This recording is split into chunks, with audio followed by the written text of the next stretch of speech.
அவரை கைது செய்தது மிக மிக தவறான காரியம். எடுத்த எடுப்பிலே எங்களுக்கு அதிகாரம் இருக்குது, அதனால கைது செய்வோம் என்று சொல்லி ஒரு மிரட்டலை போல இது இருக்கின்றது. அதனால இது சரியல்ல. இதுதான் ஜனநாயக கொலை என்பது. ஜனநாயக நாட்டுல நாம இருக்கிறோம். அதாவது தம்பி மாரிதாஸ் தனிப்பட்ட முறையிலே யாரையும் பேசவே இல்லை. நன்றாக நீங்க புரிந்து கொள்ள வேண்டும். அமைச்சரோடு யாரு இருக்க வேண்டும், அதாவது சட்டசபையில யார் இருக்க வேண்டும், வெளியில எங்காவது யாரும் இருந்துட்டு போட்டோம். சட்டசபை என்பது ஒரு அலுவலகம். அமைச்சருடைய அலுவலகத்திலே ஒரு அமைச்சரோடு யார் இருக்க வேண்டும் என்பது ஒரு நெறி இருக்கின்றது, ஒரு கோட்பாடு இருக்கின்றது, ஒரு கொள்கை இருக்கின்றது, ஒரு சட்ட திட்டங்கள் இருக்கின்றது. அதை தான் அவர் சுட்டி காட்டினால் அது எந்த விதமான தவறும் இல்லை. இதற்காக அவரை கைது செய்தது மிக மிக தவறான காரியம். இதை உடனே தாவேகா முதலமைச்சர் புரிந்து கொண்டதுக்காக அவருக்கு பாராட்டுகள்.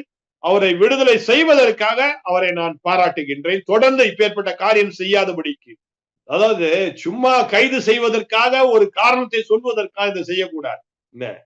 எடுத்த எடுப்பிலே எங்களுக்கு அதிகாரம் இருக்குது, அதனால கைது செய்வோம் என்று சொல்லி ஒரு மிரட்டலை போல இது இருக்கின்றது. அதனால இது சரியல்ல.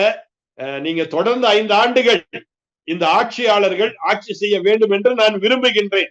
அதன் பேரிலே ஒரு நல்ல ஆலோசனை நான் கொடுக்கின்றேன். ஆகவே வரும் நாட்களிலே உங்களுக்கு எதிராக எல்லாரும் பேசதான் செய்வார்கள். பேசுகின்றவர்கள் பேசட்டும், தூற்றுகின்றவர்கள் தூற்றட்டும்.